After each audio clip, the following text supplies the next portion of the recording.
You're probably wondering to yourself, what is this marvellous board? This is a Super Nintendo. Or rather the innards of a Super Nintendo. There's the type that it is. SNS CPU GPM02. So far, I've removed all the old capacitors, which were surface mount electrolytic. I've replaced all the electrolytic radials that we have. So we had one here, and a biggie here. I've actually, he had a 25 volt in here, which was a bit skinnier. So I popped in a 35 volt. It's a nice big chunky one, because I happen to have a few of them on hand, which was convenient. I've gone ahead and replaced the fuse there.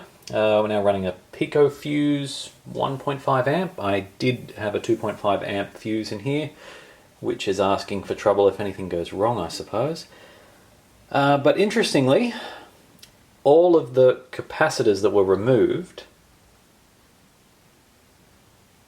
have successfully not lifted any pads. I mean, have a look. The pads are all intact. I've given them a bit of a clean, reflowed them, used desolder braid and a bit of metho on them.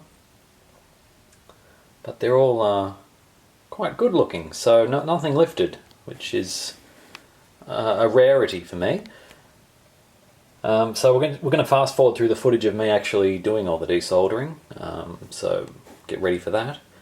And we've also replaced the 7805 with a 7805 CV, I think. It's a 1.5 amp 7805, which is 5 volts. Apart from that though, everything's looking pretty good. So I've just got to solder on the replacements.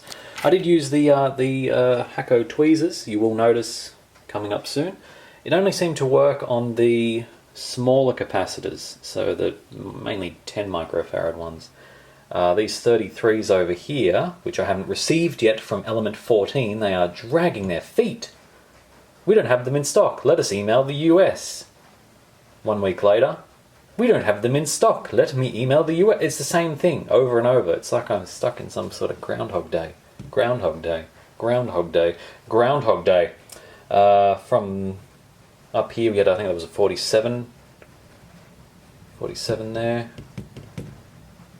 Those two would have been 10. So 10, 10, 10, 2.2. That was 2.2 down there. It's not a lot of farads. So we're looking pretty good. One of the big things you got to be careful with this capacitor is make sure it doesn't exceed the height of the metal cover, heatsink that goes over the top. So if you do that, you're asking for trouble. But apart from that, this one looks pretty good. I've used a needle to actually clean out the gunk from in here. So if you just get a regular needle, like a knitting, no, not a knitting needle, a pin or a needle, you know, one of the ones that you sort of sew with. You put them in a pin cushion, there you go. And you sort of scrape along in the middle, you'll get a whole bunch of dust out, and then it seems to read carts pretty damn consistently. This one we had trouble with something else, I can't remember now, it's been so long. I stole the back port off it though for my main console, my main Super Famicom. This is a sort of a backup, I suppose, because this one's a bit filthy, but I've resoldered that on because that was actually not connected anymore. So I've put the grey thing back on. Yeah, it's a bit crooked looking at it, so I'm just going to ignore that for now. Cosmetic issues are not a problem on this backup board. I mean, it's just a board, there's no actual case for it, because this was, well, it's faulty in some way. It was doing some funny things. So I'm hoping replacing all the capacitors, the fuse, the 7805 will solve the problem. If it doesn't, this will be the SNES that we use for circuit bending, which I do need to do. So I'll have this SNES, I'll have a Mega Drive 2, I'll circuit bend the heck out of them.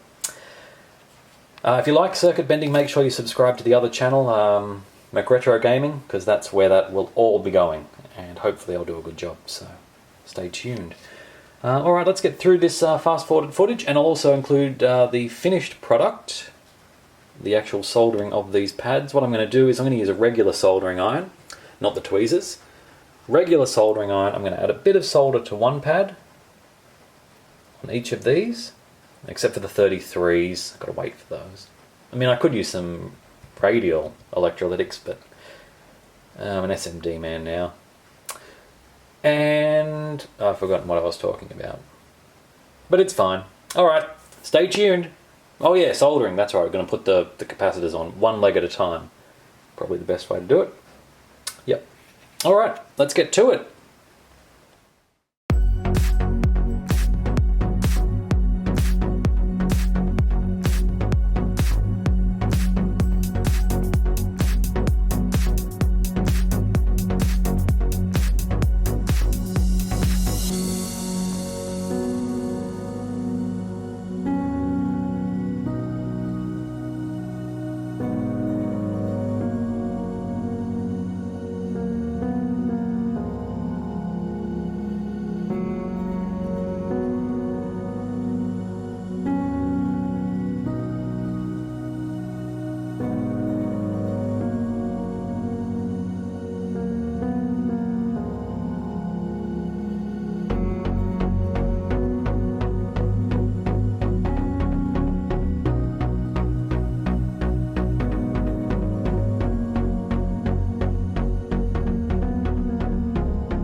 I know I said I'd cut back when I'm finished. Well, I'm half finished, and I'm missing 2 capacitors, so I'm not going to finish tonight anyway, at any rate. So what I've actually done is, well, they've actually gone in pretty well, and they're not, well, that one's a bit crooked and out of focus.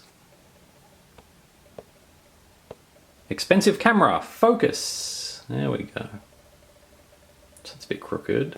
I found that though, while doing this, the easiest way to get them all to sort of melt in is, well, you heat the solder pad, and then while you're heating it, you drop the SMD capacitor on top of the hot melted solder. Otherwise, what I usually do is I usually sort of hold it above it, pressing down, heat the pad, and then that also heats the capacitor as well.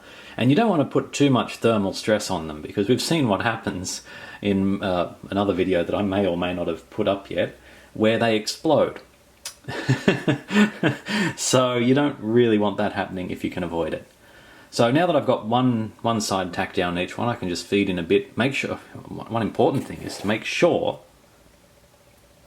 that you can see the other solder pad, because if you can't see that solder pad on this side, there's no way you're going to be able to solder it. I mean, it would just be impossible. But they've actually all gone in quite well, so I'm very happy with that. And let's continue. Back to the soldering mobile. Whoop.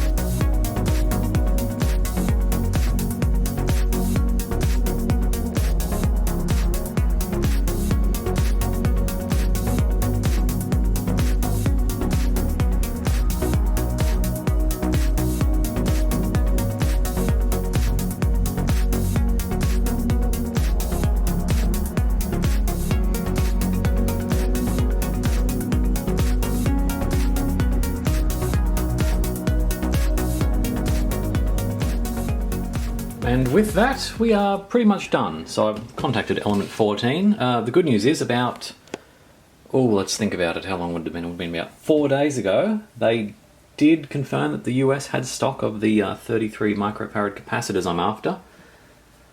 And they're on the way. They just forgot to tell me. And that's great customer service there. I mean, I happened to call and got answered by the same lady who was responding to my emails. Or rather, not responding to my emails. Still, what do you do? Okay, so that's all done. All the capacitors are in. They look okay. So there's something wrong with the tip on my soldering iron. It's not heating very evenly. But that's fine, because all the capacitors are on. So now I can start to put it back together. And wait for those two capacitors to turn up. Although there's nothing to put it together into, because it doesn't actually have a case, it's just a spare board. Yeah. Alright, well, thank you for watching anyway. Hope you enjoyed, and we'll see you in the next video. Who knows what we're doing next? Maybe a Super CIC. Who knows? Stay tuned.